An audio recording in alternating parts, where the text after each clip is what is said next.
quite an honor to be here on my first ever TED stage, the famous TED speeches.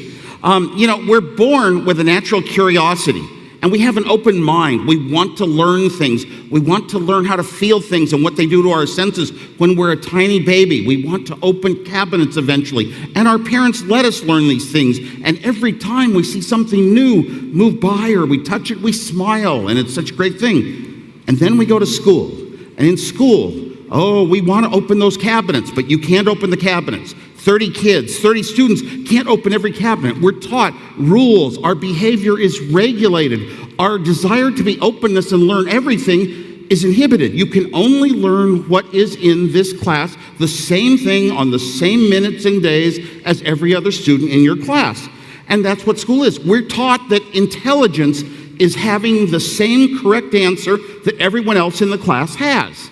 And that's intelligence. And if you were to question, when two canoes meet on a river, the river wouldn't go at that speed. If you were to do that, you are disruptive. So your intelligence is only coming up with the same answers, and they aren't your answers. And this is what we call learning a lot of facts or methods, but not really learning to think for yourself and come up with your own ideas, which is the heart of innovation. Now, I was told by my dad that if we created enough great devices and things in life to make life easier, someday we wouldn't have to work as hard. We'd have a 4-day work week instead of a 5-day work week in the States, perhaps. And wow, I thought that was a dream. Well, you know what? Over my lifetime, we've been totally successful at creating the most incredible technology that does so many things for human beings and saves so much work over the old days, 10x, 20x, whatever x, 100x. And we've been successful. We created all these devices. We've created all this new wealth. But for some reason, now in Silicon Valley, it takes 2 people working full-time, stressful jobs just to own a home. So wherever that wealth that we created, that not zero-sum wealth. Technology is you invent a better way to make a chair. Human beings and society have that technology, those methods forever and ever and ever. It's not just built one time and replaced. So that's how you create new wealth. And wherever this wealth went, it didn't quite go to those of us working to create it. The inhibitors of wealth are often, of innovation, are often large companies that want to seal things up and say, we have a money machine. We're going to turn the crank. We're going to keep putting out the same sorts of products and we'll artificially improve them. But if anybody comes along that might displace our business, might have some new technology, the wave of the future, innovation, will assimilate them or will ignore them. That was the heart of my life. I wanted the little normal person, the person that understood and studied and used their brain to come up with solutions, to be more important than the big, huge companies that basically controlled our life and controlled what we could and couldn't do, the ones that regulate us in a sense. And that was one of the reasons that I took my skills as a great technology developer and I designed my first computer very quickly. I actually modified a terminal I built into a computer with a microprocessor. Now, before that, every computer, you had to be a computer expert to dare touch it. Front panels, switches and lights, ones and zeros. Nobody would touch it unless you were the computer operator that knew how to use it. Now, all of a sudden, the Apple I was like the first computer that was affordable. The price was right, and it was a complete, usable computer for running real programs. Had a keyboard, like a normal typewriter, a human thing. And it had a little display on a TV with letters that came across. You could afford a TV. You couldn't afford a teletype machine with printed out. It cost as much as a car. So this was my contribution. I didn't design the computer necessarily for the world. I designed it for the other people in my computer club that wanted to do those great things with society and improve life for everyone. And I gave away my designs for free. No copyright notices, no nothing. Trust me, the Apple I computer is public domain. And everyone there, I was saying, build your own, build your own, build your own. Not enough of them were builders. A lot of people love technology and want to use it, but there aren't that many of them in the club that were real builders. I pleaded with my company that I loved so much, Hewlett-Packard, as an engineer. I was going to be an engineer for life there. And I pleaded with them to build this small little computer that looked like a typewriter, and they turned me down 5 times. So Steve and I had to start Apple. It comes to the idea of ownership. What do you own in life? As a matter of fact, when you're in school in those early days and you get your first little beatings, my behavior is tightly controlled. It's controlled because other people own the schools. And before the time of personal computers, your big companies owned the computers and they set the rules for using those computers. They owned it. But you know what we were taught? When I was young, we were taught that freedom was the ultimate desire of all mankind. You know, even though the United States wasn't really started as a very free nation, if you really go and look at it. But freedom was what we were all about. And communism suppressed freedom. Why? Because people weren't allowed to own their own property. We owned things that we had. This internet was, supposed to be so beautiful, an open world. It was supposed to, and in the early days it was. Anybody could communicate anything they wanted anywhere. Did we have an internet government? No. Did we have governments controlled at all in regulating it? No. It was wide open, and it was beautiful, and it was working well with almost no government at all. We're always told that leads to anarchy. And now, countries, like we grew up in society, our schools, our countries had borders. You couldn't come in or out. That's closed. That's not open. And our schools were like that. And you always learn it in school. My school, right or wrong. Stop thinking. Don't use your brain anymore. It's your school, it's your country, that's what you've got to be for, and you don't have to use your brain. I mean, society likes to dumb us down a lot, and it really fights this whole thing about innovation. What is regulation about? Everybody fears regulation takes away freedom is a common thing that's said. I disagree entirely. In our country, the Bill of Rights specifies your freedoms of speech, your freedoms of religion, and this and that, and the way it specifies it is by saying, Congress shall not pass a law. That's regulation of Congress. You're regulating, governments will regulate the bad guys that are already regulating our lives. Now, it might be big cable, it might be big telephone that wants to regulate how we can use the internet, what we can connect to, what data we're going to receive, how much we're going to pay. They're the ones who want to regulate the individual thinkers, the real innovators. Government regulation of the regulators is very appropriate in a case like this. Thank you. So, many of you may not recognize this person on the screen. He lives here in Portland, Oregon. He was named the 17th most influential person of the century by Time magazine. This is Linus Torvalds. And if you've never heard of him, you've probably heard of the software he created. Linus Torvalds created Linux, the world's most successful software. It runs everything. I'm not kidding. It's in your phone. It's in a car. It's in your television. It runs your bank. It runs most of the global economy. It runs air traffic control systems, nuclear submarines. It runs most of the internet. You use Linux every single day, multiple times a day, and you don't even know it. So if you're in the tech industry, you for sure have heard of Linus Torvalds.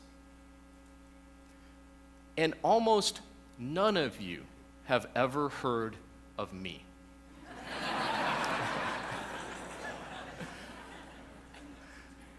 I'm Linus Torvalds' boss. Now, I know what you're thinking. Wow, this guy is the boss of one of the 17th most influential guys of the century. Wrote the world's most prolific software. What else? Who else works for this guy? The person who created the internet? Well, so first of all, no, Al Gore does not work for me. But let me show you a couple of others who do. These two. Especially that little girl there. That's my daughter. My 4.5-year-old daughter, Nisha. And what's funny is, Nisha actually shares a lot in common with Linus Torvalds. No, it's true. It's true. First of all, they're both adorable.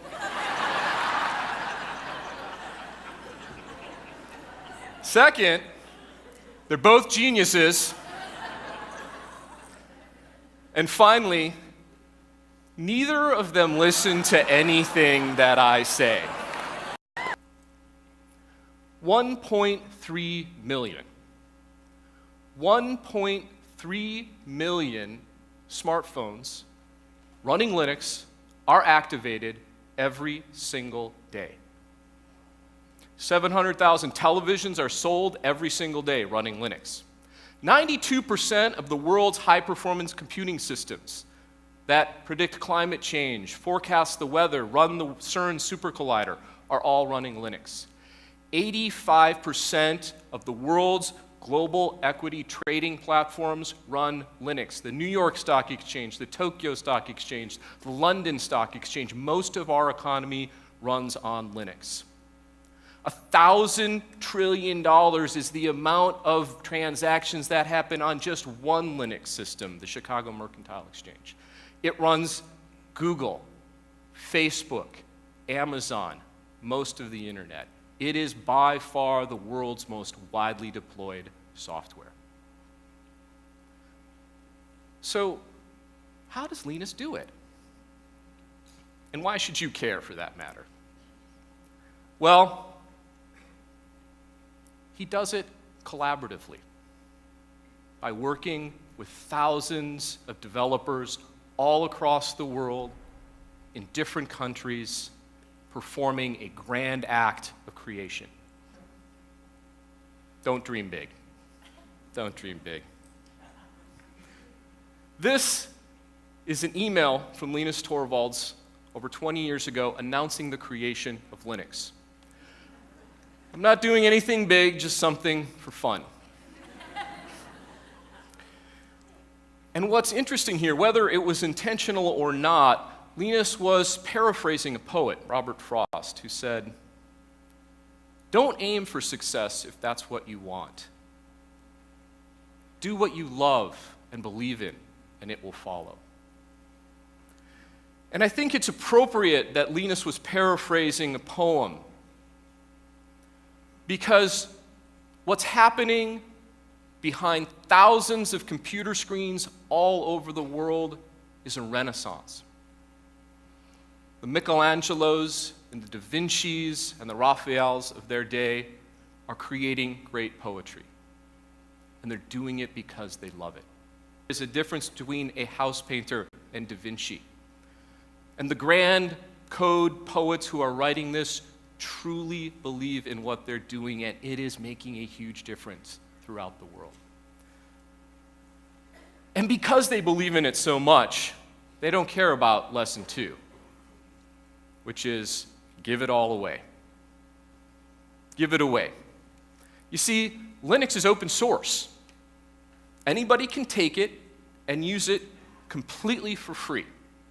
You don't have to ask permission. You can just take Linux, grab it, build anything you want. In fact, the only thing you have to do is if you make changes to Linux and improve it, you have to share those changes with everybody else.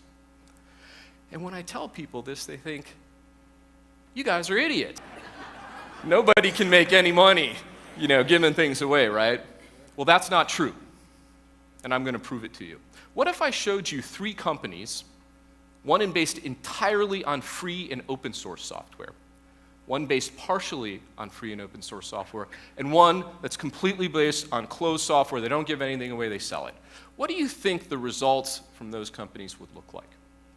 Well, here's what it would look like. This is a chart showing Red Hat, IBM, and Microsoft's results for the last 5 years. And at the top, Red Hat, a software company that gives away free software, that bases their entire company on free software, self-service and support, has gone up almost 200% in the last 5 years. IBM, which all of you have heard of, it might surprise you to know they sell billions of dollars of hardware, which contain almost entirely free software. And Microsoft at the bottom sells closed software that they create by themselves and sell for a price. In the last half decade, they have returned almost no shareholder value. How many people here have an iPhone? All right. I want you to do something with me. Take it out, go into the settings, go into general, about, and legal notices, right? And you're going to see something interesting in there. Inside of every iPhone, every iPad, there is free software. You'll see the GNU public license from the Free Software Foundation. You will see the names of prominent open source developers. You will see oodles and oodles of free software. Because Apple knows something that many people don't, but that I'm showing you today, which is when you stand on the shoulders of giants, when you use free software and take part in this grand collaboration, you can innovate at ever higher levels. The best way to get something done is not to have a plan. Don't have a plan. The plan for Linux is there is no plan, right? Well, this seems counterintuitive, but you're not seeing the power of self-forming communities. When you collaborate, you want people to create things organically. And that's what happens within Linux. Organically, communities come together to solve their problems that if Linus Torvalds or me or anybody had tried to plan out, they would have never thought of. That's why Linux runs on a small handheld phone and also powers the world's largest supercomputers at the same time. And so by creating these self-forming communities, they're exchanging these ideas and adding all this incredible value and producing at a pace that's unprecedented. And let me just show you how unprecedented that pace is. 10,519, 6,782. That's the number of lines of code added to and subtracted from Linux every single day. 1 million lines of code were added to Linux just in the last year. Homer's epic Iliad, 15,000 lines. War and Peace, about 450,000 words. Every single hour of every single day, 7 changes happen in Linux. It is unprecedented. It has resulted in over $10 billion of value creation over the last 20 years. But what Linus is doing here is he's engaging in a flame war. Flame wars are how coders often communicate. They criticize each other, they defend their ideas, they ridicule code. In this world, code talks and BS walks. How can you not dream big, give it away, not have a plan, and be a jerk and get anything done collaboratively? Maybe Linus Torvalds can get away with it, right? But other people are catching on to this too. And this is really the future of collaboration. And I'm going to show you that by asking you a quick question. Who do you think said the following statements? Code wins arguments. The best idea and implementation should always win. The hacker way is an approach to building that involves continuous improvement and iteration. Hackers believe that something can always be better and that nothing is ever complete. Sounds like something Linus Torvalds would say, right? In fact, he's said things like this over and over again over the last 20 years. But he didn't say it. Mark Zuckerberg said this. And what's more important than the fact that Mark Zuckerberg said it is when he said it. Mark Zuckerberg said this on the eve of Facebook's IPO. This guy was about to become a multi-billionaire. And on the eve of the most anticipated financial event of the last decade in tech, he didn't talk about price-earnings ratio or profitability. Instead, he wrote a letter titled The Hacker Way. Code wins arguments. May the best idea and implementation win. Because Mark Zuckerberg didn't have to be taught these lessons. They were instinct. When he created Facebook, he grabbed Linux, he grabbed free software, and he created the world's largest social network. Because you see, there's a whole generation of code poets out there working furiously. Poets who love what they do, who may not always get along, but are creating the next Google and the next Facebook. These individuals have created the coal and steel of the information age. And instead of that coal and steel being owned by the Carnegies It's owned by everyone. That is the future. The future is a world in which you can enrich yourself while at the same time enriching others. It's going to be a pretty good place. And in that world, and I have to admit, I may be talking myself out of a job here, you don't need a boss.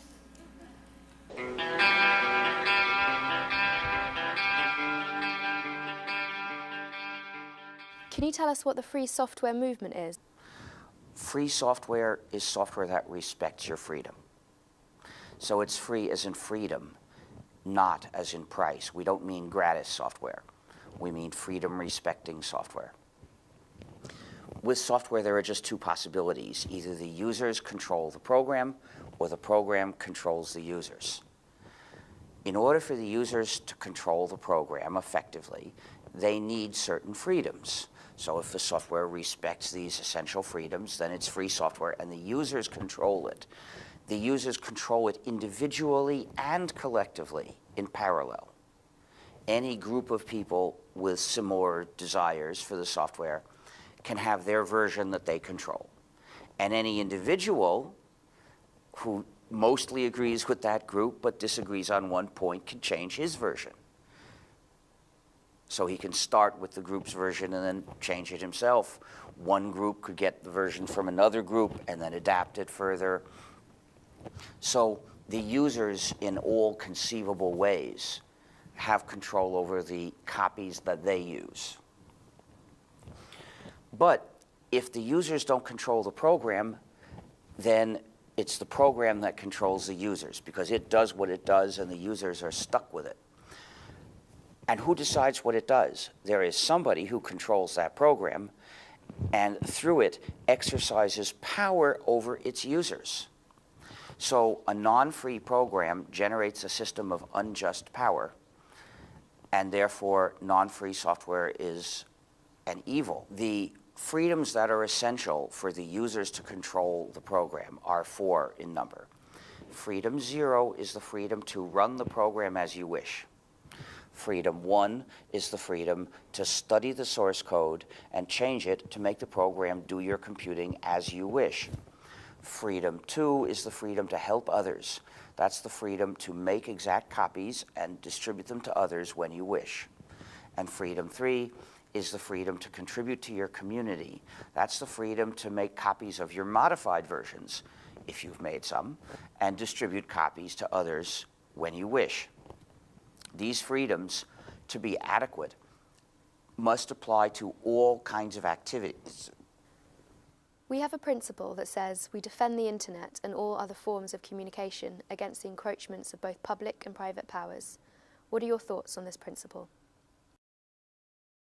I agree completely, although it's so broad it might include things that are not clear to me from first hearing it. But if this means things such as censorship, I'm totally for that. I object to surveillance, whether it's done by companies or states. Really, I don't care which one it is, because it's intolerable either way. But what we find is that non-free software frequently is designed to do surveillance of the user. Why is this? With non-free software, somebody, the developer, controls the program and uses it as an instrument to exercise power over the users. Well, if that somebody is a greedy psychopath, such as a corporation, which by definition is a greedy psychopath, what will it do with this power? Whenever it sees an opportunity to gain more money by mistreating the users, it will do so, and it will think that it's supposed to do so. It won't even hesitate. So what we find is that malicious features are common in proprietary software. Proprietary packages that are known to contain specific malicious features include Microsoft Windows, Mac OS X, iOS, which is the operating system used in the iThings, the Flash player, the Amazon Kindle, the PlayStation 3, and most cellular phones, even if they're not smartphones. There are three broad categories of malicious features that we know of. There are surveillance features, there are features to restrict the user, in other words, digital handcuffs or digital restrictions management, DRM, and there are backdoors. The programs, the features that allow someone to remotely install changes without your permission, those are backdoors. The feature that Amazon used to remotely delete thousands of books from Kindles, and the book they deleted was 1984. I couldn't make it up better than that. That was also a backdoor. But suppose a middleman gets that from me and makes some changes. And suppose he wants to distribute that to you as a proprietary program. If he could do that, then my free version would still exist, but most users would get my code without the freedom that I aim to give them. And that would be mostly defeat. So I developed a method of using copyright law to stop him from doing that. The method I use is called copyleft, because it can be thought of as taking copyright and flipping it over. Here's what I do. I say, you have the 4 freedoms. You're allowed to run this study and change it and distribute copies without or with modification. But there's a condition when you redistribute it. Anytime you distribute any work that contains any non-trivial piece of this work, you have permission only on the condition that this entire work you distribute be distributed under this same license, and that you provide the source code to the users, and a list of other such requirements, all making sure that he respects your freedom and passes along to you the same freedoms he got from me.